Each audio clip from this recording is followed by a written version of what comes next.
De esto. Primero vamos a hablar un poquito de la fisiología, de la regulación del calcio, para recordar un poco de las clases de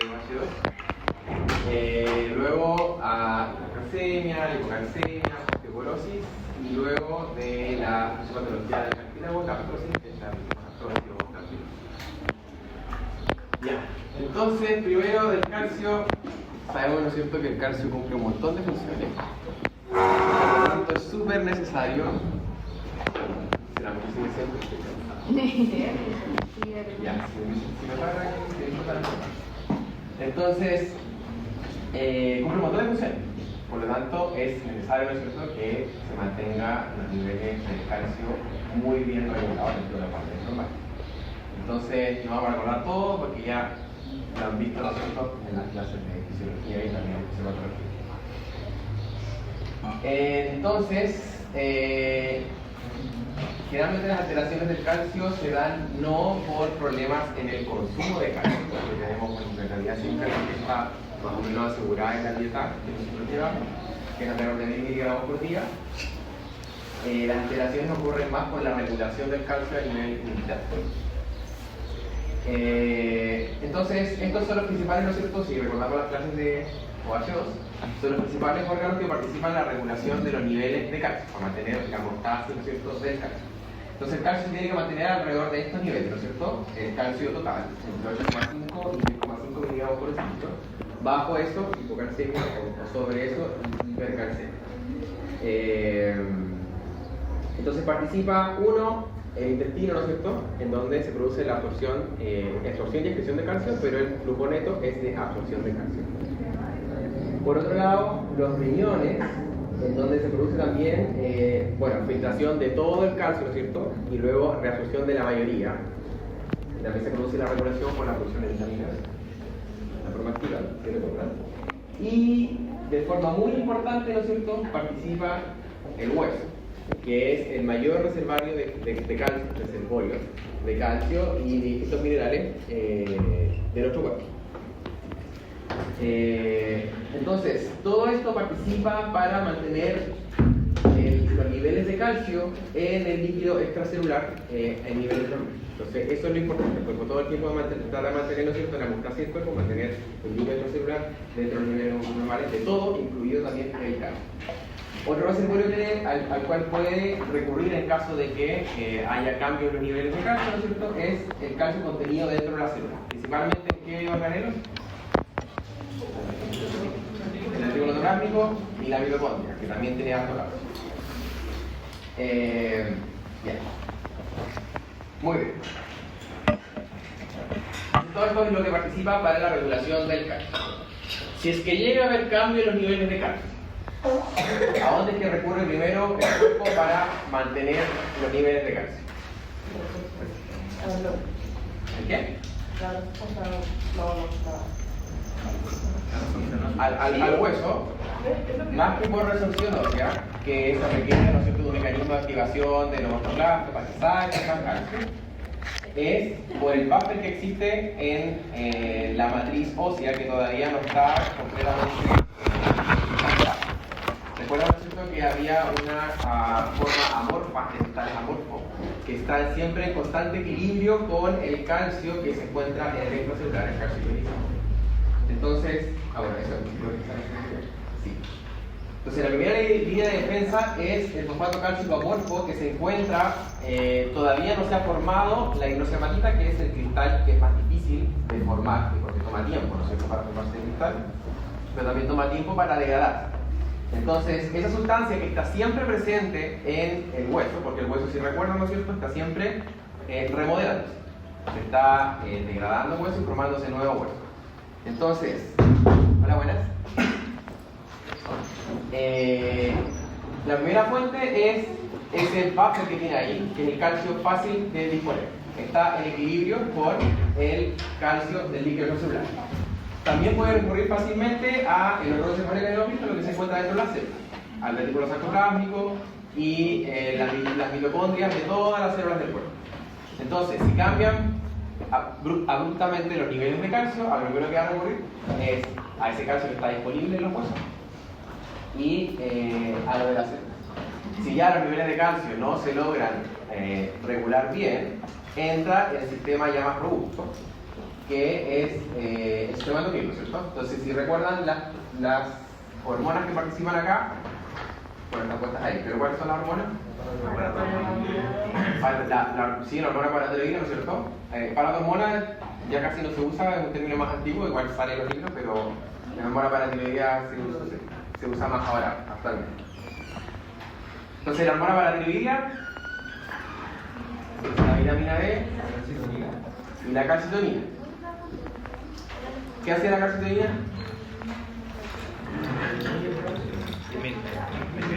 Sí, disminuye el calcio. ¿Tiene importancia en el cuerpo? Sí, ya. En la persona adulta, las hormonas principales que regulan la concentración de calcio es la hormona paratiroidea y la vitamina D. La calcitonina es casi nada, o sea, el efecto que tiene un efecto ahí que en humanos adultos tiene un efecto muy menor. Toma más importancia en patologías donde puedan elevar los niveles de calcitonina y ahí sí puede tener alteración. Pero en general el rol que tiene como que es muy menor comparado con lo que hace la PTH y la vitamina. Ya.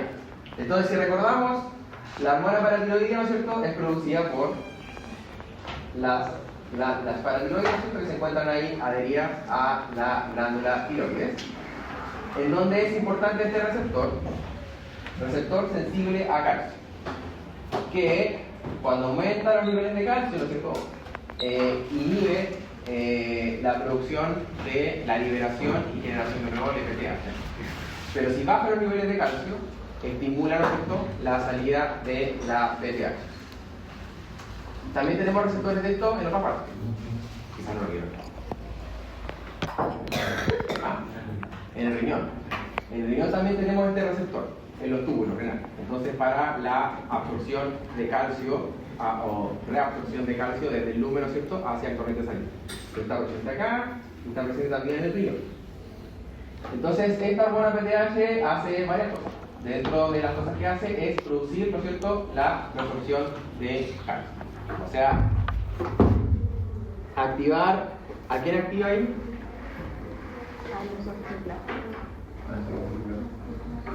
Ya.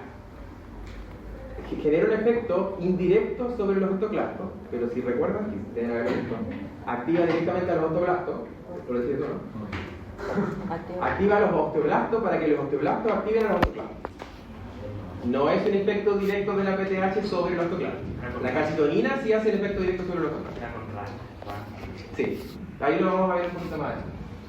Pero entonces, en el hueso activa los osteoblastos para que active los osteoclastos. No lo hace directamente. Para la resorción de calcio. Entonces, el efecto de la PTH es tratar de aumentar los niveles de calcio, en parte sacando calcio desde el hueso. Y también estimula, ¿no es cierto?, la producción de la forma activa de la vitamina D, si recuerdan. Entonces la pasa de calcitriol a calcitriol.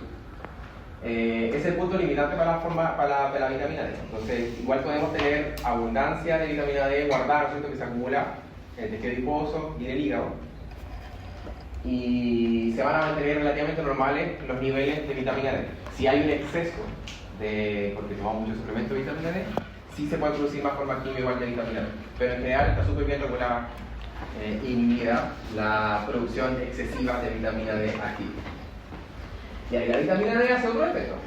La vitamina D, ¿no es cierto?, también participa en la salida de calcio del hueso, pero tiene un efecto distinto, un poquito distinto a la PTH en el hueso. ¿Sí recuerdan? O quizás no lo veo. La PTH lo que hace es sacar calcio del hueso. La vitamina D también hace eso, pero también estimula la formación de hueso de nuevo. Entonces lo que hace la vitamina D es más la remodelación del hueso. Entonces, si es que se necesita calcio, la vitamina D va a contribuir a que salga más calcio. Pero si no se necesita calcio, lo que va a hacer es estimular la formación del hueso. No solamente por lo que hace en el hueso, sino por lo que hace en las otras partes. O sea, aumenta el calcio para que pueda ser cristalizado en el hueso.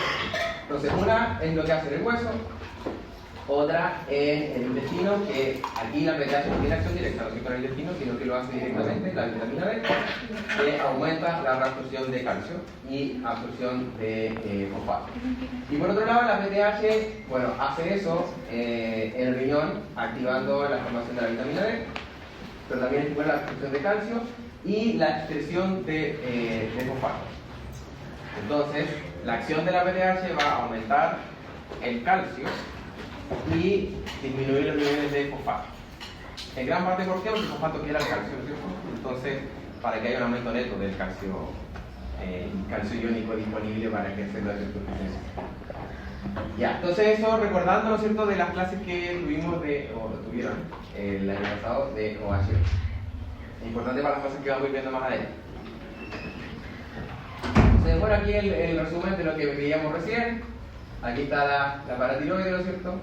Y el efecto neto, ¿no es cierto?, de la PTH va a ser aumentar el calcio y disminuir los niveles de fosfato en sangre. Ya. Y con respecto a la vitamina D, si recordamos, las fuentes de la vitamina D, ¿cuál es la fuente principal de la vitamina D en nuestro cuerpo? El sol, pero es endógena o exógena. Endógena. La principal, ¿no es cierto?, es producida por nosotros mismos, por los queratinocitos, que usan el recurso, ¿no es cierto?, del colesterol para producir el colecalciferol por la acción del sol. Entonces, pero también la podemos conseguir de alimentos de origen animal o de alimentos de origen vegetal, el calciferol. Esta es la de 3%, la de origen animal, y la de 2%, la vegetal. Y se acumula, ¿no es cierto?, nosotros la absorbemos y se acumula por mucho tiempo, por varios meses puede estar ahí acumulada en los tejidos grasos, en el hígado y en el tejido adiposo. Y esta es convertida a el calcidiol, ¿no es cierto?, que es una forma que casi no tiene efecto, que necesita ser activada, ¿no es cierto?, por la acción de la PTH en el riñón, activando la 1-hidroxilasa, que activa, ¿no es cierto?, a esta forma de calcidiol, que es la forma activa. Tiene una vida media más corta, pero que es la que genera el efecto de la vitamina D. Entonces aquí está el punto de control por la PTH. Podemos comer mucha vitamina D o producir mucha vitamina D, se va a acumular, ahí va a estar lista para cuando se necesite. Y aquí está el punto de regulación de control, en donde si hay más PTH, va a hacer que se vaya produciendo de a poquito la vitamina D. La que se mide... No, creo que lo va a decir ahora, no, siga. No, pero no. No, era que cuando se mide en sangre... Ya. No se mide de esta forma porque tiene una vida media más corta. Lo que se mide es esto, el calcidiol, que es lo que proviene, ¿no es cierto?, de las ambas formas que conseguimos, o de colecalciferol o de evocalciferol. Ambas terminan en 25 hidroxicalciferol o calcidiol. Y esta es la forma que se mide, la que está en circulación en sangre. ¿Ah? ¿Cuál? El calcidiol. Entonces, cuando nos miden en un examen de sangre, nos miden los niveles de vitamina D, lo que están midiendo es esto. No la forma activa. Ya.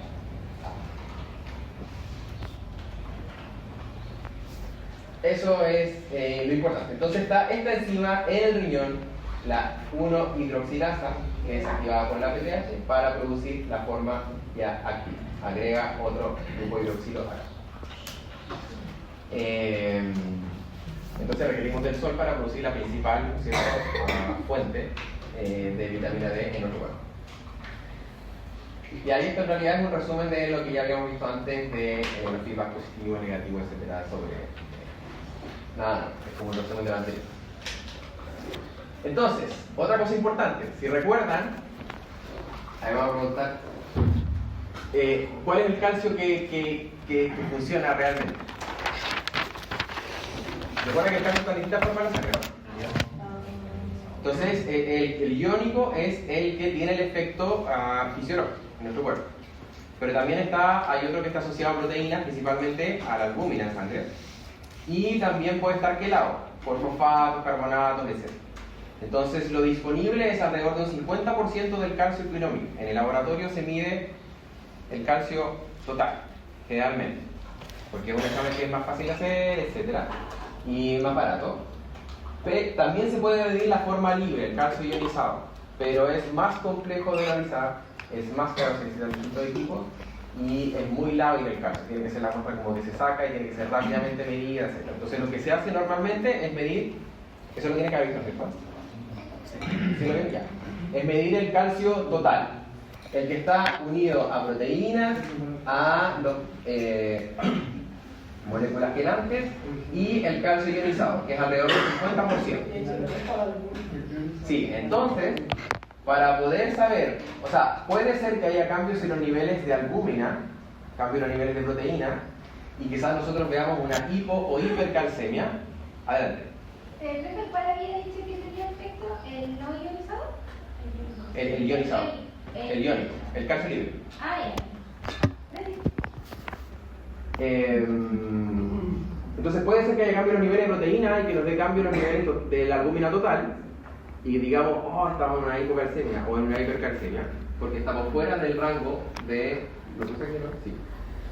Fuera del rango de los niveles de calcio en sangre, pero puede ser que sea por cambios en los niveles de proteína, pero no por cambios en lo que realmente importa, que es el calcio ionizado, porque ese es el que tiene los efectos fisiológicos. Entonces, por eso es que se corrige. ¿A dónde puse eso? Acá. Ah, lo que iba a decir acá, lo dije acá. Se corrige con esta fórmula, si recuerdan, ¿no es cierto? Se le resta la albúmina acá, y entonces esto, lo que nos da aquí es el calcio corregido, es el calcio estimado ionizado, dependiendo de los niveles de albúmina. Entonces, un factor importante, los niveles de albúmina, porque van a afectar sí o sí a los niveles de calcio. Y otro factor importante puede afectar los niveles de el calcio ionizado. pH. Sí, lo escuché. Estoy sordo. El pH, sí. Eso ya lo vieron también. El pH es súper importante, cambia los niveles de calcio. El problema es que es medio difícil estimarlo, así que hay que saber que si uno está en una alcalemia o en una acidemia, los niveles de calcio que uno está viendo, calcio total, pueden estar alterados. Y ahí se hace necesario medir el calcio ionizado si es que está produciendo problemas por hipo o hipercalcemia. Entonces, ¿por qué pasa esto? Porque los protones compiten con el calcio por los sitios de unión, ¿no es cierto?, en las proteínas, en este caso la albúmina. Entonces, mientras más hidrógenos hayan, va a haber menos espacio para que el calcio pueda adherirse a las proteínas y va a haber más calcio libre. Entonces, mientras más bajo el pH, hay más calcio ionizado y menos calcio unido a proteínas. Mientras más alto el pH, como hay menos hidrógeno, más calcio unido a la albúmina. Entonces eso es algo importante de considerar. Y es bastante, o sea, por cambios de 0.1 en el pH, cambia alrededor de 0.2 miligramos por decilitro los niveles de calcio ionizado. Entonces eso es algo que tienen que considerar cuando se midan los niveles de calcio y crean que pueden estar frente a una hipocalcemia o una hipercalcemia. Y bueno, saber el pH. Y por último, de las clases de OH2, de recordar lo de OH2, son las funciones de estas tres clases, que era lo que estamos viendo un poquito al comienzo. Entonces, si recordamos, nosotros las células importantes para la regulación del calcio, ¿no es cierto?, o de la cristalización del calcio en los huesos, son estos: los osteoblastos, los osteocitos y los osteoclastos. Entonces, si recordamos, ¿no es cierto?, los osteoblastos son los que producen la matriz, en donde el osteoide, ¿no es cierto?, la matriz extracelular, en donde se genera el ambiente propicio para que el calcio pueda precipitar ahí, formar el fosfato de calcio, y luego formar la hidroxiapatita y generarse este cristal de calcio que es bastante estable. Y luego, ¿no es cierto?, cuando el osteoblasto queda cubierto, son de origen mesenquimal, vienen de ahí mismo del tejido óseo. Cuando se queda cubierto, ¿no es cierto?, con los cristales, con la matriz ósea, ¿no es cierto?, se convierten en osteocitos que mantienen el hueso y también previenen la actividad de los osteoclastos, produciendo principalmente el TGF-beta, que es una señal inhibitoria de la resorción. Y por otro lado tenemos a los osteoclastos que van como detrás, ¿no es cierto?, degradando el hueso. Estos son de otro origen. Estos son tipo macrófagos, son de la misma familia de los macrófagos, ¿cierto? Entonces aquí esto es algo importante, que lo mencioné al inicio. El osteoblasto controla directamente lo que pasa con el osteoclasto. Entonces la PTH y la vitamina D tienen su efecto en el osteoblasto, no en el osteoclasto, para activar o inactivar el osteoclasto. Entonces, se producen varias cosas por el osteoblasto. Una es este factor, el factor estimulador de colonias de amorocito o de macrófagos, que hace que maduren, ¿no es cierto?, a los precursores de osteoclastos a osteoclastos. Si recuerdan, los osteoclastos son células multinucleadas, son grandes. Se unen varios osteoclastos para que se suceda. Y también estimula produce el ligando de RANK, que puede estar unido a la membrana o puede ser soluble, que va a activar al receptor de RANK, a RANK, que está en el osteoclasto, para también activar el osteoclasto. Entonces, la PTH y la vitamina D actúan aquí directamente para que, estimular la formación de osteoclastos por la estimulación, ¿no es cierto?, para que madure el osteoclasto, y para activar el osteoclasto produciendo RANK. Entonces la PTH y la vitamina D no tienen el efecto directo sobre el osteoclasto, sino que lo hacen directamente a través del osteoclasto. Y por otro lado, el osteoclasto también produce osteoprotegerina. ¿La tenéis que haber recordado? ¿La tenéis que haber recordado? Que inhibe al RANK, ligando la forma soluble y la forma en la membrana del osteoclasto. Y eso hace entonces que no pueda activarse el osteoclasto, al osteoclasto. Entonces de esa forma se regula la absorción o resorción. Y por último de esto es esto. Entonces aquí tenemos en un estado pro-resortivo, o sea, degradación de hueso, y en un estado anti-resortivo. Entonces en un estado pro-resortivo lo que tenemos es más producción, ¿no es cierto?, del osteoblasto, producción del ligando de RANK y el factor estimulador de la formador de colonia, ¿no es cierto?, de macrófago, que favorece, ¿no es cierto?, la proliferación o maduración del osteoclasto, que va a hacer que el osteoclasto produzca algo importante, fosfatasa, ¿cierto? ¿Recuerdan eso? Fosfatasa alcalina y fosfatasa ácida del hueso. La fosfatasa ácida es la que degrada y la fosfatasa alcalina es la que promueve el depósito de los cristales de calcio. Entonces, en algunas enfermedades en donde se crea que hay demasiada actividad osteoblástica, se pueden medir los niveles de fosfatasa alcalina del hueso y decir, si está demasiado activado el mecanismo de formación de hueso. Y por otro lado, la fosfatasa ácida, si es que hay demasiada resorción de hueso. Entonces aquí, hormonas que participan en esto. Eso que dijo de la fosfatasa alcalina y la ácida era como directamente dependiente de la actividad del osteoclasto.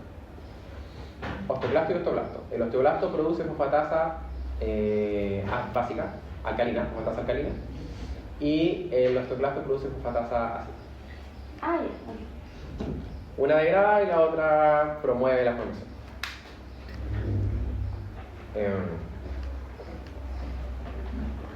Entonces aquí estas hormonas son importantes. La PTH, ¿no es cierto?, que ya vimos que estimula la resorción, ¿no es cierto? La vitamina D también estimula la resorción cuando, para la remodelación del hueso, y si se necesita calcio, también termina estimulando la resorción de calcio, más salida de calcio que acumulación de calcio en el hueso. Los corticosteroides o los glucocorticoides, el cortisol, ¿no es cierto?, si recuerdan, una de las acciones que tiene es sacar calcio del hueso. Si recuerdan, el cortisol en estado de estrés es abundancia de nutrientes y de todo lo que sea necesario para que lo que se necesita el cuerpo lo ocupe. Entonces una de las cosas que hace es sacar calcio y otros minerales del hueso, activando la resorción del hueso. Y también citoquinas preinflamatorias. Interleuquina 1, interleuquina 6, TNF. Y por otro lado, en el estado antirresortivo participa, bueno, la calcitonina, que tiene un efecto no tan importante fisiológicamente, pero que lo tiene igual. El TGF-beta, que es producido por los monocitos y bueno, también por las células. Y importante, los estrógenos y también la testosterona. Estrógeno y testosterona tienen un efecto antirresortivo, antiinflamatorio y que promueve la formación de hueso. Eso es importante para las patologías que vamos a ver más adelante. Entonces, en el estado proresortivo, más ligando de Rank, que va a estimular al osteoclasto, y en el antirresortivo, más osteoprotegerina, ¿no es cierto?, producida por el osteoclasto, que va a inhibir al ligando de Rank para que no se active el osteoclasto y el osteoclasto no produzca tanta resorción. Ya, vamos bien ahí. Eso es recordando lo de Boas. Ya. ¿Qué hacía el estrógeno? ¿El qué? ¿El estrógeno? Es antirresortivo. Entonces es antiinflamatorio y promueve la formación de hueso. La testosterona también. La testosterona no lo hace tan directamente, el estrógeno sí, hay receptores de estrógeno. También hay receptores de andrógenos, pero el estrógeno tiene, o el estradiol, tiene un efecto más directo sobre el hueso.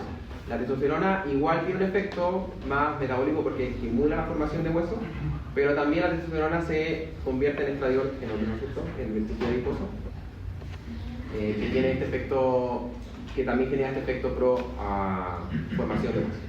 Ya. Entonces, alteraciones de metabolismo del calcio. Vamos a ver hipocalcemia, hipercalcemia y luego osteoporosis. Entonces, ¿qué es la hipocalcemia? Ya me acuerdo. ¿Qué es la hipocalcemia? Es que están disminuidos, ¿no es cierto?, los niveles de calcio en sangre. Entonces, los niveles totales de calcio estarían bajo los 8.5 o el calcio ionizado bajo 4.6. Entonces, luego de hacer el cálculo, debería dar que el calcio ionizado esté bajo 4.6. Ahí estaríamos en presencia de una hipocalcemia. Prevalencia de hipocalcemia no es posible estimarla, porque la hipocalcemia puede dar por un montón de cosas. Es ultra multifactorial. Y por lo mismo, que es muy afectado por los niveles de albúmina, ¿no es cierto?, los niveles de calcio, y la albúmina puede ser que esté más baja, más que más alta, normalmente. El diagnóstico de hipocalcemia por los niveles de calcio total no es muy confiable, lo que se encuentra en el hospital. Entonces, lo que sí se sabe es los que están más controlados, hospitalizados. Entonces, los hospitalizados, que están súper bien controlados, están viendo los niveles de calcio, etc., ahí se sabe más o menos cuánto es la prevalencia. Entonces, en pacientes hospitalizados, alrededor del 15-20% de los pacientes hospitalizados. ¿Por qué? Porque produce un montón de cosas. Una, en tiroidectomía, si se llega a afectar, ¿no es cierto?, la función de la hormona de la paratiroides, ¿no es cierto?, puede afectar los niveles de FTH, que puede hacer que cambien los niveles de calcio. Otra por una alcalosis que puede generar una hipocalcemia, por sepsis, etc. Por distintas cosas puede ser que en un estado de hospitalización se produzca una hipocalcemia. Eso. Entonces, irrelevante cuando los niveles ya están más bajos sobre 4.4. O sea, cuando bajan los niveles de calcio ionizado bajo 4.4 ya es más posible que se empiezan a ver síntomas de la hipocalcemia. Porque puede haber, y también es otra cosa, que ocurren hipocalcemias transientes que no se sabe por qué, que la persona ni siquiera se dio cuenta, y puede ser que bajen los niveles de calcio y después se regule normalmente. Ya.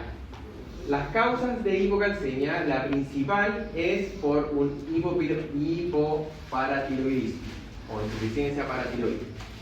Que se puede producir por algún infarto, por algún trauma o generalmente por una cirugía, ¿no es cierto? Cuando tenemos un hipertiroidismo, ¿vieron eso? Sí. Cuando hay hipertiroidismo, se tiene que hacer cirugía, ¿no es cierto? Se saca la tiroides y ahí se puede afectar a las glándulas paratiroides o se puede extirpar parte o completa la glándula paratiroides. La idea es no hacer eso, ¿no es cierto? Si se llega a sacar la glándula paratiroides, igual se puede colocar, lo coloca generalmente en el músculo esternocleidomastoideo, puede seguir funcionando ahí. Pero eso es una causa que puede generar disminución en los niveles de PTH. Y, adelante. Y si bajan los niveles de PTH, ¿no es cierto?, van a bajar los niveles de calcio. Entonces, puede ser por extirpación, bueno, por cirugía, por infarto durante la cirugía, o radiación de la glándula tiroides que afecte a la glándula paratiroides. Entonces los efectos no se ven al toque, se van a ver a lo largo de las horas. Luego de las 24 horas a 48 horas por cirugía, se empiezan a ver los efectos de la hipocalcemia. En general es transiente, después de un tiempo se puede recuperar, pero es posible que esto no se recupere. Eso, entonces se trata, bueno, más que eso. Ya, también puede ser por deficiencia de vitamina D, por baja. Adelante. Es una consulta de cuando ponen la es como ahí, porque un día que lo van a sacar, es como que la mujer pensé que era como más dependiente de la tiroides. ¿Que era más qué? Como dependiente, o sea, llega como tal independiente que se podía dejar ahí. No, o sea, eso es lo que yo entiendo es que es independiente de la tiroides. ¿Es transitorio o dura toda la vida? ¿Qué cosa? ¿Qué es transitorio? La función de la paratiroides. Están preguntando si el Yo entiendo que, bueno, ahí eso que hay que preguntarse a los cirujanos. Yo me declaro ignorante en el tema. Yo entiendo que queda ahí y queda funcionando. Lo voy a consultar. Buena pregunta. Ya. Deficiencia de vitamina D. Bueno, claro, ¿cierto? Por deficiencia de la dieta o por no presencia al sol. Ahora, bueno, después ahí lo vemos. Ya casos muy poco comunes que haya resistencia a la acción de la PTH, una resistencia congénita o una enfermedad autoinmune que ataque a la glándula. O puede ser secundaria a otra condición. Entonces, en una insuficiencia renal crónica, ¿qué pasaría en una insuficiencia renal crónica? ¿Por qué podrían bajar los niveles de calcio? Por la absorción de calcio y ¿por qué? Por la hidroxilación. No se activa la vitamina D. Entonces eso es principalmente más que la salida de calcio, porque en una insuficiencia renal crónica después ya casi no hay salida de calcio. Aumentaría el calcio, pero porque la vitamina D no estaría activa. Deficiencia de magnesio. ¿Por qué el magnesio?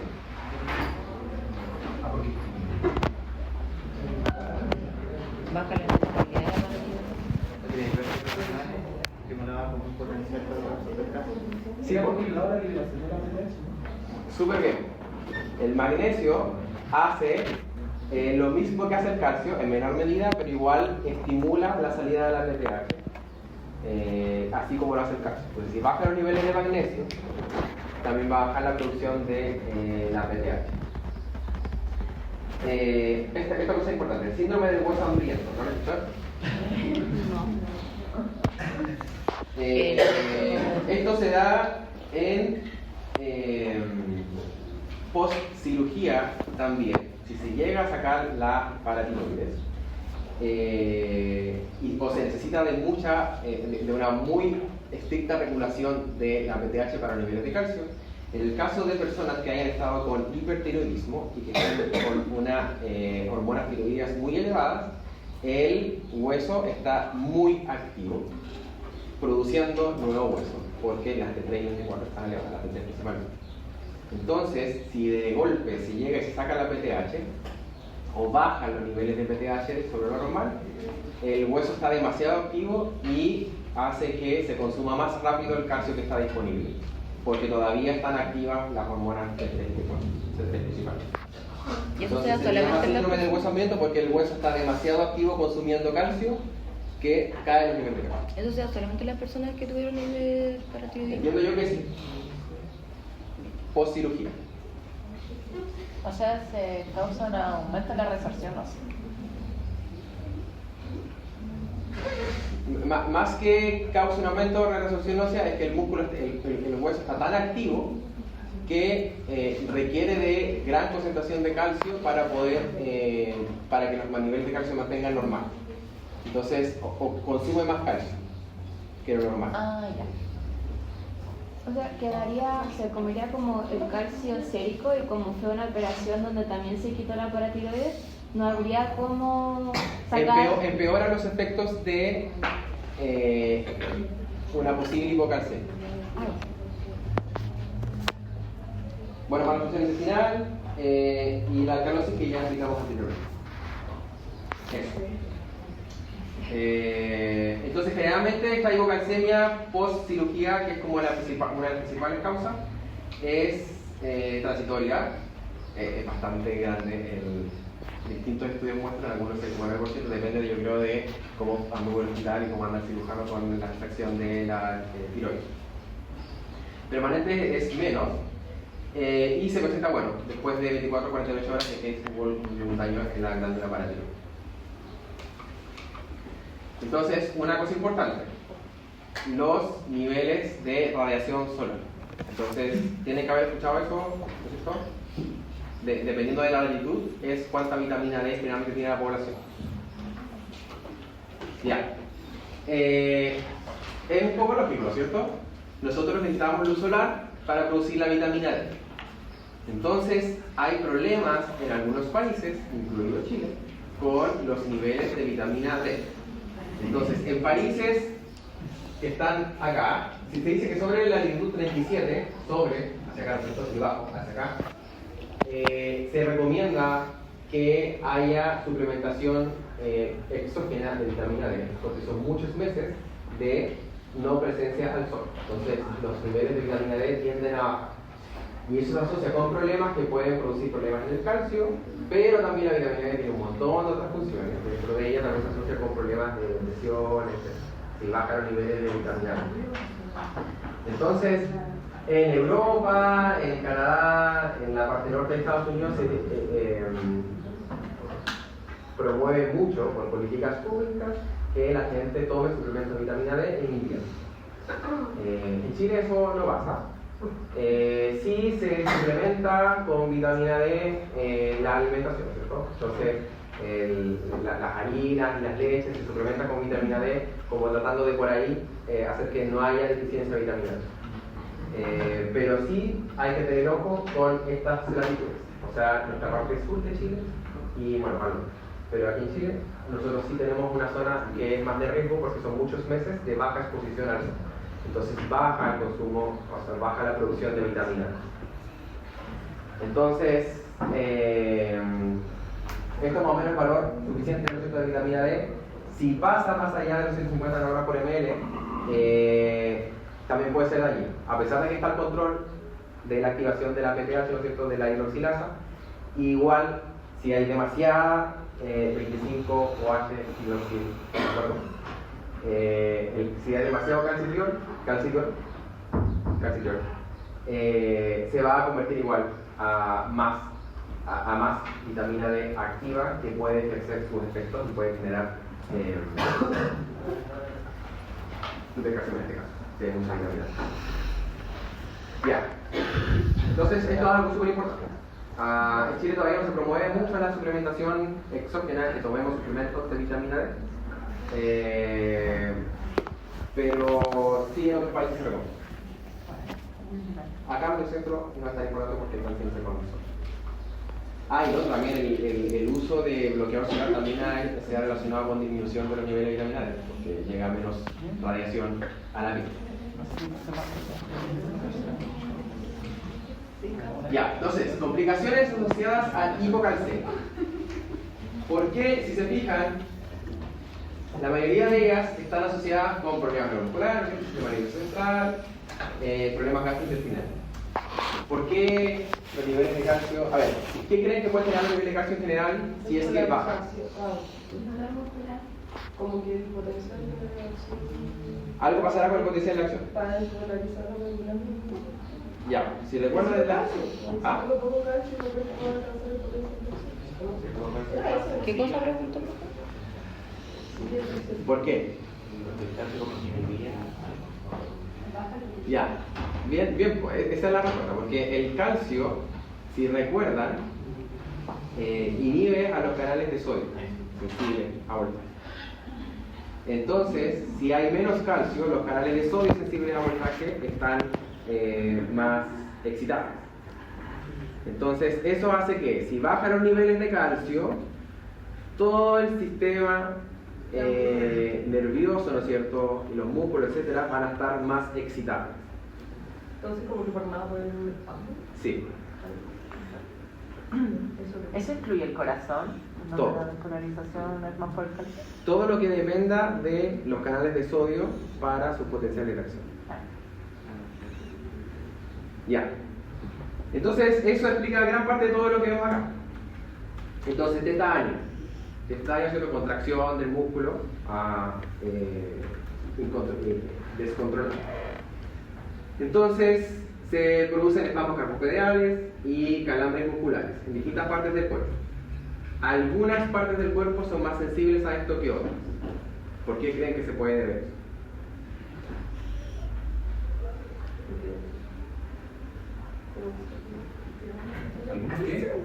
Algunos músculos y algunos nervios son más sensibles que otros para estos efectos que se ven, para las parestesias, etc.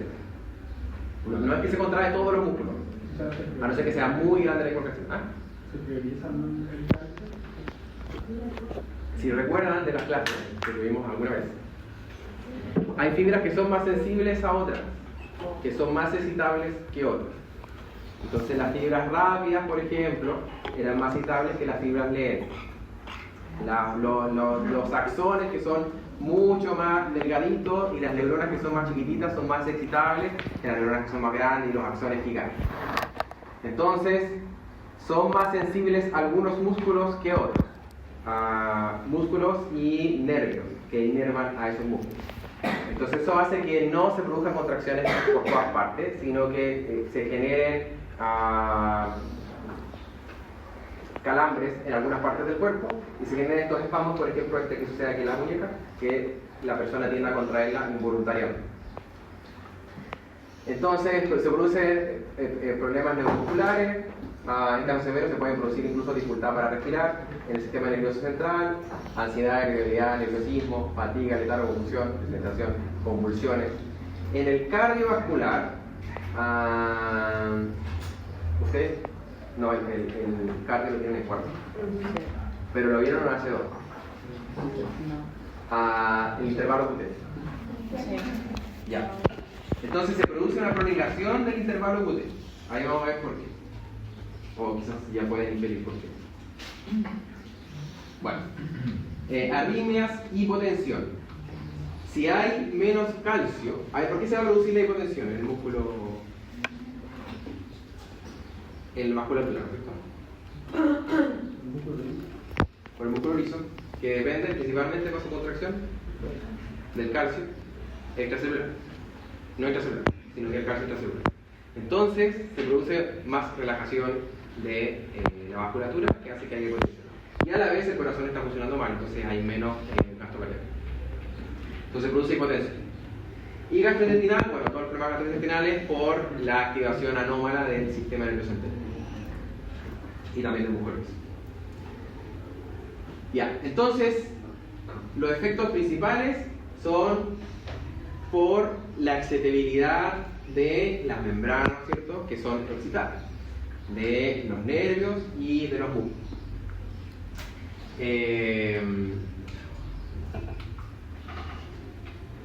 ¿Por qué lo del QT? Bueno, después lo vamos a ver. Entonces, uno de los síntomas que se dan, bueno, lo que vimos anteriormente, calor muscular, daña parestesias en distintas partes del cuerpo. Y también saber si la persona, para el tiroides, ¿no? Saber si la persona tuvo cirugía de tiroides para tiroides o enfermedad renal crónica que puede estar produciendo, ¿no es cierto?, una hipocalcemia. Entonces, signos fotognomónicos, los principales son estos. No siempre están presentes, pero ¿saben lo que son, cierto? Sí. Si está presente es como indicativo ese. Entonces, chévose. ¿Esto, lo han visto esto? ¿Sí? Sí. Ya, ok. entienden ahora entienden por qué se produciría, ¿no es cierto? En este caso, fácil porque está mucho más sensible el nervio facial. Entonces, al tocarlo, se va a producir contracción de los músculos que inerva el nervio facial. Y en el caso del Trousseau es un poquito distinto, porque aquí, para poder ver este efecto, lo que hay que hacer es producir una isquemia, ¿no es cierto? ¿Se acuerdan de eso? ¿Se tienen que haber visto?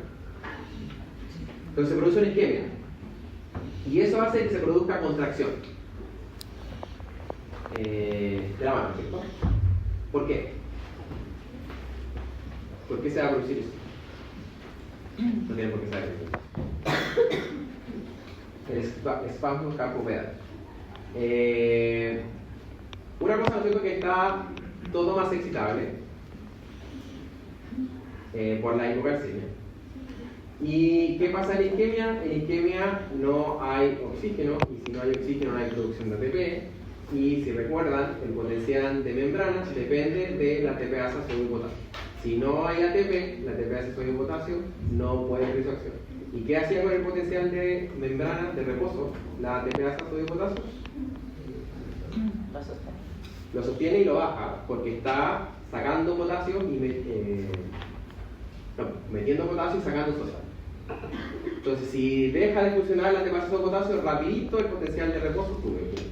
Entonces hace que sea aún más excitable lo que puede ser excitable. Entonces, la suma de eso más la hipocalcemia hace que se produzca la contracción del músculo por activación del ya. Entonces, estos son signos que indican que la persona está conectada. En el electrocardiograma se produce alargamiento del segmento QT, en específico esta parte entre el S y la curva T. Entonces, ¿esto por qué se produce? Porque se alarga el efecto. Polarizarse. ¿Cómo? Porque demora más en repolarizarse. Demora más en repolarizarse. Y demora más en repolarizarse. Si recuerdan, ¿no es cierto? Esta parte es cuando es el plató de... ¿Recuerdan, no es cierto? Es el plató, es la meseta, es la contracción de los ventrículos. ¿Se alarga la meseta? ¿Ah? Que se alarga la meseta por los canales Sí. de calcio que están más activos. Los canales de calcio tipo N requieren de la entrada del calcio para que se cierren. Entonces, si hay menos calcio extracelular, va a demorarse más en cerrar los canales de calcio tipo N. Entonces quedan abiertos por más tiempo. Y eso hace que esa meseta esté más larga. Bueno, tengo aquí, esta meseta de acá esté más larga, se mantenga por más tiempo. Entonces aquí tenemos cómo se veía normalmente, ¿no es cierto? Aquí la derivada de 2.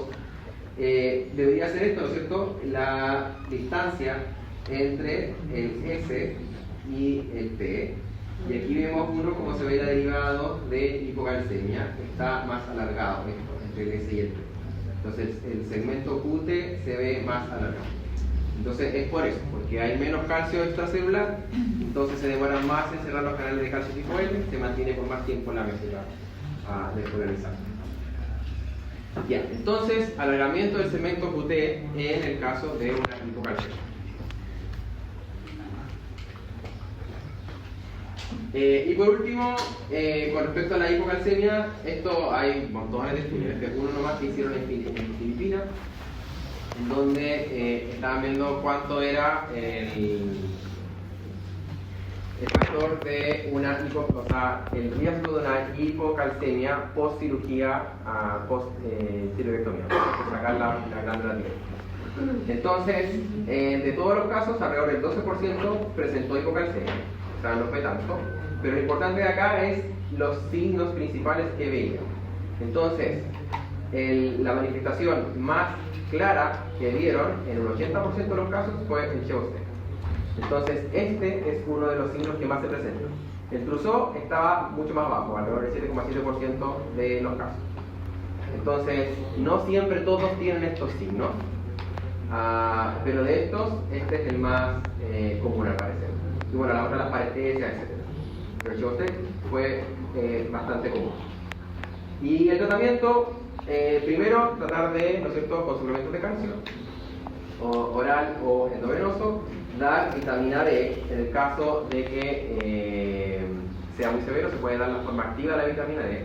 Y si esto no funciona, ahora se puede recurrir a porque ya se echaron las hormonas para las glándulas paratiroideas, ¿no es cierto?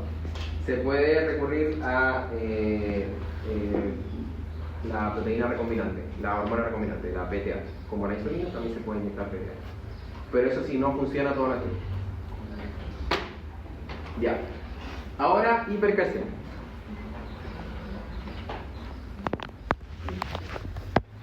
Creo que vamos a terminar tipo 11:40. 12.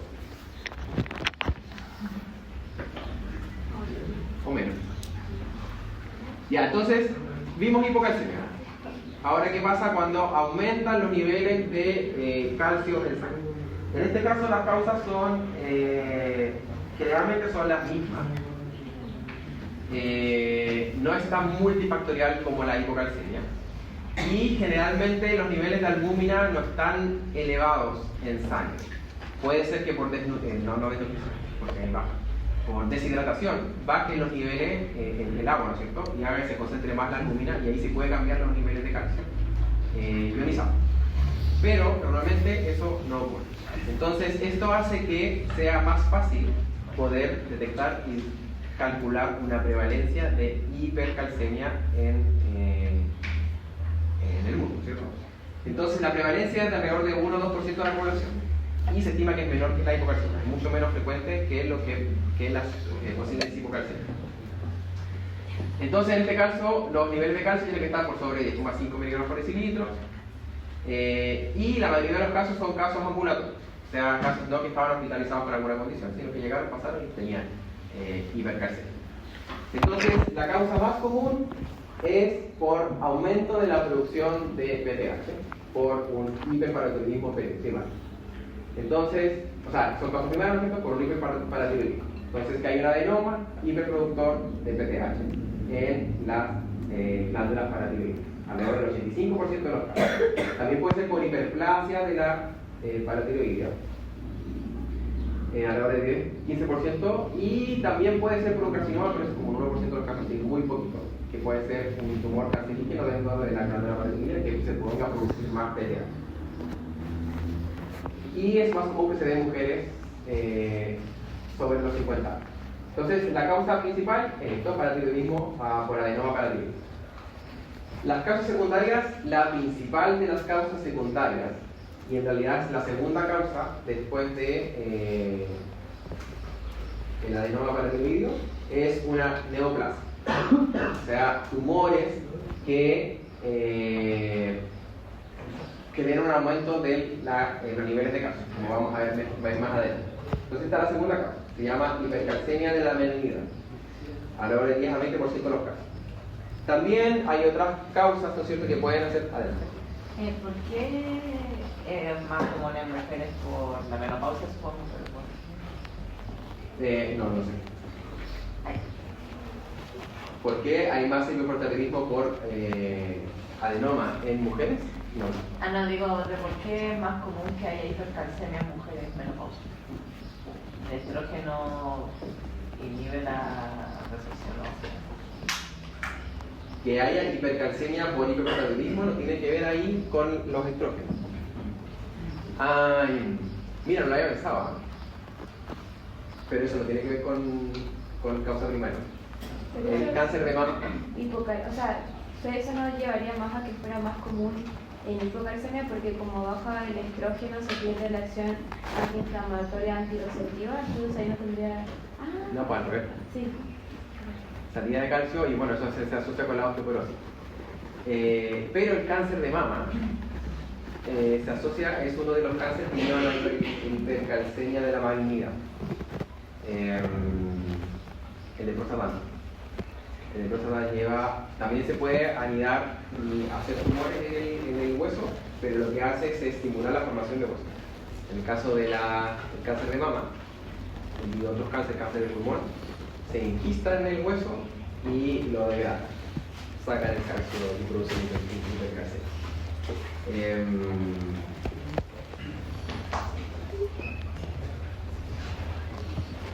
Yo no lo había pensado, pero sí. La caída de los niveles de estrógeno que se asocia con los niveles de osteoporosis también podría, pero no podría ser una pregunta que se asocia directamente con una hipercalcemia. No sé si es tan grande el efecto como a generar una hipercalcemia. Cuando hablas de neoplasia, la de neoplasia fuera de la paratiroides. Sí, el carcinoma es en la glándula paratiroides. Estas son fuera, tumores fuera. Puede ser hidrogénica, ¿no es cierto?, por vitamina D, suplementos de vitamina D, suplementos de calcio, litio y tiacina. El litio, al igual que el magnesio, también tiene un efecto sobre la sensibilidad de los receptores sensibles a calcio. Entonces, mientras más litio hay, es menos sensible o más resistente el receptor a la acción a sensar el calcio. Entonces, en los tratamientos que son dados con calcio, como por ejemplo parquizofrenia u otros, puede ser que se produzca una hipercalcemia. También son hipercalcemias no gigantes, son calcemias moderadas. Y las tiacidas que inhiben, que son usadas en la hipertensión para la entrada de sodio, ¿no es cierto? O sea, para la excreción de sodio, pero dentro de eso, una de las cosas que hacen es excretar sodio, pero también inhiben o estimulan o inhiben la salida de calcio, o estimulan la absorción de calcio. Entonces puede producir una hipercalcemia también.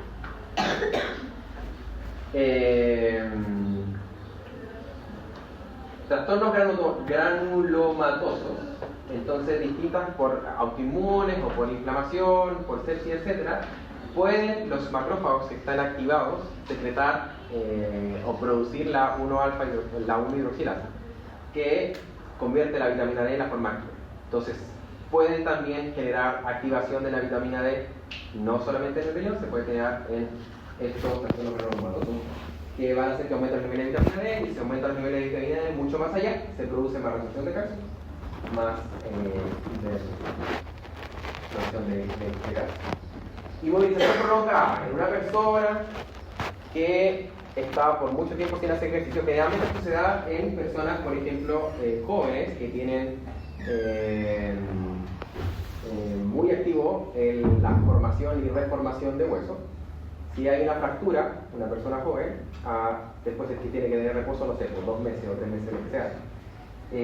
Puede ser que genere una hipercalcemia. ¿Por qué? Porque el hueso está demasiado activo y el ejercicio estimula la formación de hueso. Si dejas de hacer ejercicio, se va a dejar de estimular la formación de hueso, pero va a seguir la forma catabólica del hueso. Entonces se puede degradar más hueso y hacer que de calcio. Y otra causa que en realidad esta no produce una hipercalcemia muy grande, que es la enfermedad de Paget, no sé si lo han escuchado. Ya, pero es súper poco frecuente. Que es una enfermedad genética que lo que hace es estimular la actividad de los osteoclastos. Pero ¿por qué no genera tanta hipercalcemia? Porque se estimula la formación se estimula los osteoclastos, pero por otro lado también eso hace que se estimule a los osteoclastos para producir nuevos huesos. Entonces lo que pasa es que en este caso no es que haya tanta deficiencia ósea, la densidad ósea está más o menos normal. El tema es que se está remodelando tan rápido el hueso no es estructuralmente firme y es más que haya fractura porque está como mal formado. Pero eso son cosas que yo no voy a contar, son más anécdotas. Creo que hay pacientes que están postrados por mucho tiempo, también hay problemas con eso. Sí, puede ser que por inmovilización haya hipercalcemia, pero generalmente se da más en las personas que la remodelación del hueso estaba muy activa. Para una persona que es anciana, el hueso ya está como no tan funcionando, no remodelándose tan activamente. Entonces aquí están distintas causas que pueden llevar a la hipercalcemia. Entonces, la principal, ¿no es cierto?, que habíamos visto es un hiperparatiroidismo primario, un adeno. Esa es la principal. La de las neoplásicas, aquí tenemos 2 formas. Entonces, esa la vamos a ver un poquito más adelante. Una, tumores que producen resorción del cáncer. ¿Y cómo lo hacen? Como el cáncer de mama que hablábamos anteriormente, son desgraciados porque se hacen metástasis llegan al hueso, se instalan en el hueso y ocupan la materia prima del hueso para poder crecer y fortalecer. Entonces lo que hacen estos es, producen un péptido similar a la PTH, que hace lo mismo que la PTH, pero no es la PTH, que hace que se produzca resorción del hueso, ¿no es cierto? Activa el osteoblasto para que active el osteoblasto, para que haya más resorción de calcio. Y por otro lado, generan, ya se ha observado que presentan receptores también a la PTH, que lo ocupan para como forma autoclina y panaclina para proliferar ríos físicos. Y por otro lado, esto hace que también se produzca más citoquinas preinflamatorias, etc., y se produzcan los mismos factores que hacen que crezca el hueso, que produce el hueso, los osteoblastos y leucocitos en este caso, porque se está remodelando el hueso, o sea, la respuesta del hueso trata de remodelarse, lo estimulan también a las mismas células cancerígenas para su propia proliferación. Entonces se adapta súper bien al microambiente del hueso y usa el hueso para abastecerse. Y lo degrada, produce resorción. Entonces ese es este tipo de cáncer. Y por otro lado hay otro tipo de neoplasias que expresan esta enzima, la 1-alfa hidroxilasa, que produce la vitamina D en la forma activa. Entonces por ese lado también puede producir hipercalcemia. Y hay distintas otras formas, ¿no es cierto? El hipertiroidismo, por ejemplo, que estimula la formación de hueso, también estimula la resorción del hueso, también puede ser que se suban, pero no son niveles muy altos de hipertiroidismo. La granulomatosa que habíamos visto anteriormente. También, aquí es algo interesante que tiene que ver con lo que habíamos visto anteriormente. Esto es genético y se llama el FHH, que es hipercalcemia con hipocalciuria familiar. Y esto se da porque el receptor sensible a calcio es más resistente. Es una una hipercalcemia no tan elevada, que no genera problemas a la persona, pero que la persona se puede dar cuenta porque se va a hacer un examen y le sale que los niveles de calcio están más altos que lo normal. Y la PTH está un poquito más baja. Entonces, ahí se da cuenta, puede ser por esto, y si se hace los exámenes va a salir que tiene esta. Pero lo interesante por qué es que como el receptor está presente en el lumen renal y también en la glándula paratiroidea, ¿cierto? Va a producir hipercalcemia porque se va a producir más PTH, ¿cierto? Y por otro lado, no se condice con un aumento de la salida de calcio, porque hay menos salida de calcio, porque también este sensor está involucrado, ¿cierto?, en la salida de calcio en el riñón. Entonces se da algo contrario a lo que normalmente se vería, que es una hipercalcemia con hipercalciuria, porque está saliendo más calcio y se presentan buenas todavía no vemos bueno, son varias causas las que pueden llevar ahí la hipercalcemia, pero la principal, ¿no es cierto?, hipertiroidismo primario por un adenoma primario, también puede ser por hiperplasia, y una neoplasia. Generalmente este tipo de cáncer que producen esta péptido similar a la PTH, que hace lo mismo que la PTH. ¿La tuberculosis que está como un signo? ¿Sí, no qué? Ahí es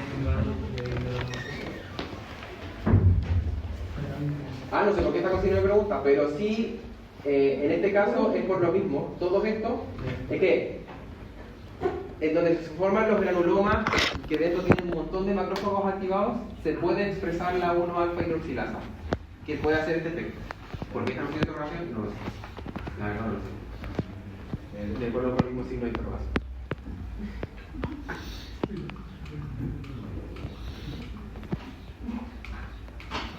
Ahí sí, ya. Bueno, esto es lo mismo que le expliqué anteriormente como con palabras nomás, que el cáncer y la hipercalcemia, en este caso, este tipo de cáncer de mama, cáncer de pulmón u otro tipo de cáncer, si hacen metástasis, pueden hacer metástasis en el hueso y producen este péptido similar a la PTH que va a producir lo que hace la PTH, ¿no es cierto? Termina en la absorción del hueso.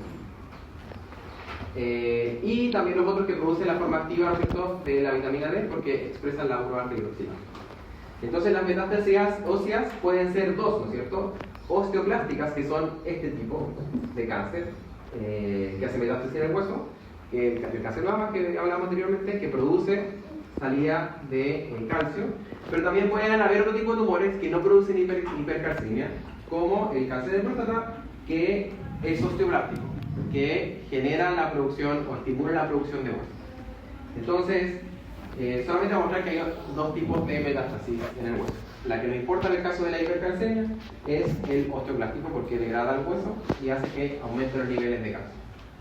Entonces aquí está representado lo que hablaba anteriormente.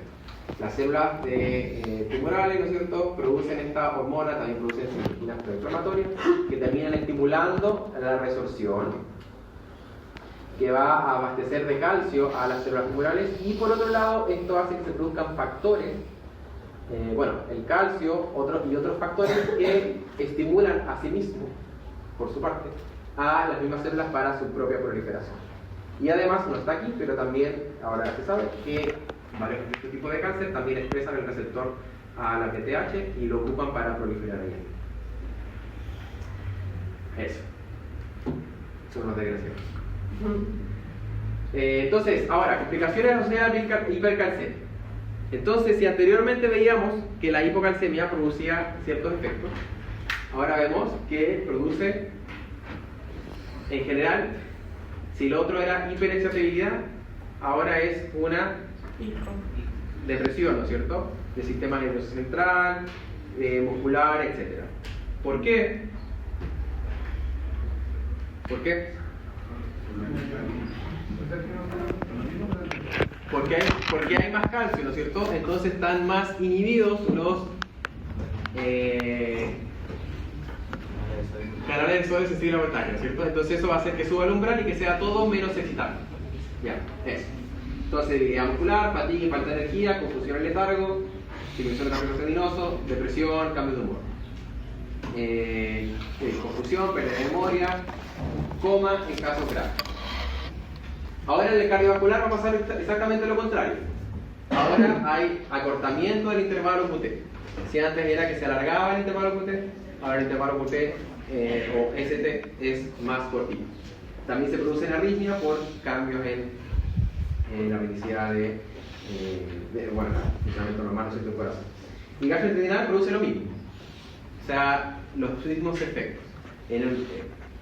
En un caso por hiperexcitabilidad y en otro caso por disminución de la excitabilidad del sistema nervioso entero. Óseo puede resultar, ¿no es cierto?, en osteoporosis u osteopenia, que lo vamos a ver más adelante, ¿no es cierto?, que es disminuye la densidad ósea. Puede producir dolor óseo por demasiada actividad resortiva en el hueso. Diabetes insípida nefrogénica. ¿Por qué? Porque el calcio, al estar más elevada la concentración de calcio dentro de las células del túbulo renal, las que deben responder a la ADH se ponen más insensibles a la ADH. Entonces se produce una diabetes insípida nefrogénica. Que la vieron, ¿no? Sí, la vieron conmigo, parece. Sí. Pero vimos lo que pasaba con la ADH, si dejaba de producirse la ADH, en este caso, también vimos que por diabetes insípida nefrogénica. En este caso, causada por aumento de los niveles de calcio, que hace que sea menos sensible a la ADH. Y la ADH, ¿qué es lo que hace? Es estimular, ¿no es cierto?, aumentar el volumen sanguíneo a expensas de absorber absorber más agua desde el lumen, ¿no es cierto?, hacia el torrente sanguíneo. Entonces, en este caso, poliuria y polidipsia. ¿Sabes por qué se da la poliuria y la polidipsia? Por efectos hemolíticos. La poliuria, ¿no es cierto?, porque hay más salida de agua, ¿no es cierto? Y la polidipsia, sí, porque aumenta la polaridad. Aumenta la polaridad de la célula. Ya. Nefrolitiasis, formación de cálculo, porque hay más calcio, entonces forma más oxalato y fosfato de calcio. Y nefrocalcinosis, eso en el caso crónico, si por mucho tiempo se mantiene esta hipercalcemia, se pueden empezar a generar depósitos de calcio en distintas partes del riñón, que a largo plazo pueden llevar a insuficiencia renal crónica. Eso es consecuencias de la hipercalcemia. Entonces, diagnóstico de los síntomas que ya vimos anteriormente, si tuvo algún cáncer anteriormente que puede haber hecho metástasis en el hueso por neoplasia, si está tomando de calcio, vitamina D. El electrocardiograma, en este caso, el ST se ve más reducido. Y como vemos acá, no hay segmento ST en el caso de la hipercalcemia. No se ve. ¿Por qué? Porque está dando mucho calcio en la meseta que hace que se cierren más rápido los canales de calcio tipo L en el corazón. Entonces se acorta. Y aquí sí es importante para el diagnóstico medir los niveles de PTH. Bueno, se mide los niveles de vitamina D porque puede ser que por el exceso de suplemento de vitamina D hay una hipercalcemia. Pero en este caso se tienen que medir los niveles de PTH porque se puede diferenciar así qué tipo de cuál es el origen, ¿no es cierto?, de la causa de hipercalcemia. Como generalmente es un hipertiroidismo, un hiperparatiroidismo primario, si la PTH está alta, muy alta, significa que los niveles de calcio están siendo elevados porque la PTH está muy alta. Lo más probable, ¿no es cierto?, es que sea por un adenoma en la glándula paratiroides. Si es genética, como la patología que vimos recién, que son un poquito los casos como el FSHH, la PTH no va a estar mucho más elevada, porque en realidad no se generan muchos cambios en los niveles de calcio. Pero lo esperable es que si hay hipercalcemia, los niveles de PTH estén más bajos, ¿no es cierto? Eso es lo esperable, porque sería la respuesta fisiológica. Y en el caso de enfermedad renal crónica, ya. Ahora, si la PTH está baja y estamos pidiendo una hipercalcemia, es muy probable que sea por una neoplasia que esté haciendo que haya más resorción de calcio, como por lo que habíamos visto anteriormente, por el péptido relacionado a la PTH. Entonces nos vemos la PTH elevada, pero igual hay más resorción de calcio porque está produciendo más PTH. Entonces, en este caso, el hiperparatiroidismo primario, que es la principal razón que lleva a hipercalcemia, lo típico es ver que hay hipercalcemia, hipofosfatemia, ¿no es cierto?, porque están aumentados los niveles de PTH, hipercalciuria.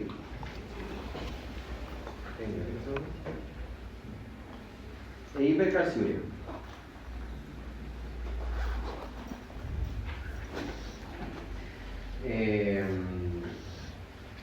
Ya.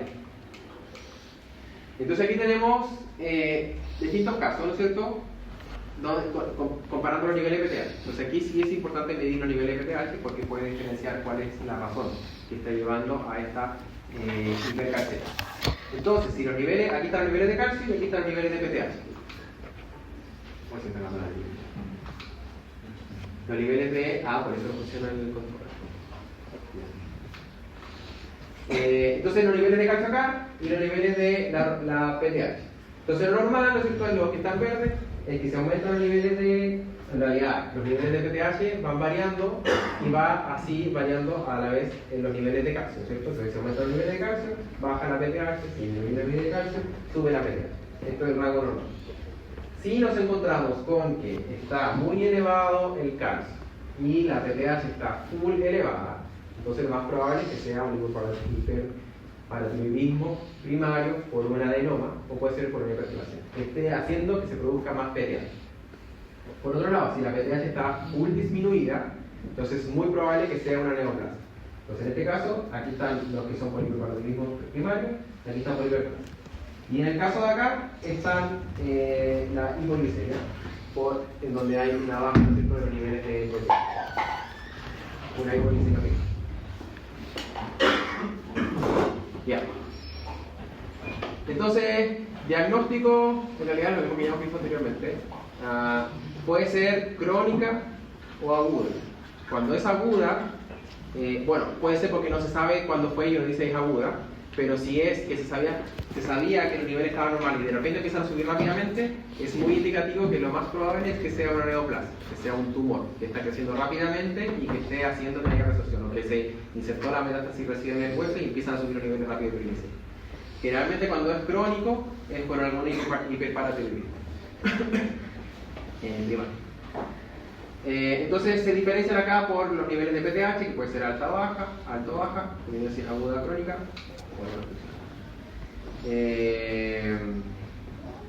Eso. Bueno, el síndrome de Diabetes, ¿no es cierto? Estos son estos síndromes endocrinos, ¿cierto? Lo tiene que haber visto. De tumores endocrinos en distintas glándulas endocrinas. Dentro de esas también están las como la paratiroidea. La pituitaria, etc.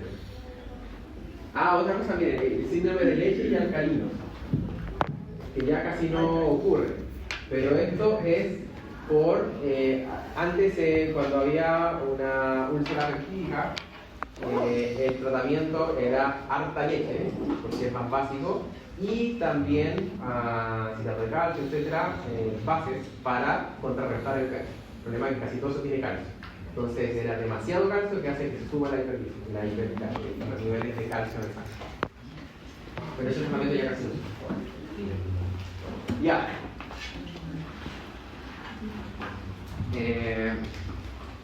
Entonces tratamiento, hidratación adecuada, bifosfonatos. Los bifosfonatos son análogos de bifosfato, que son moléculas que... ¿lo vieron? Ya, que inhiben, ¿no es cierto?, a los monstruos. Los inhiben y producen incluso la apoptosis de los calcitonina, que es en gran cantidad y va a tener un efecto inhibitorio de la resorción. Y anticuerpos anti-RANKL, que van a inhibir, ¿no es cierto?, a el RANKL, que va a hacer que no se active el ligando, ¿cierto?, que no se active los vasoculares. En caso de hemodiálisis, que la persona salga a caminar para estimular la formación de hueso.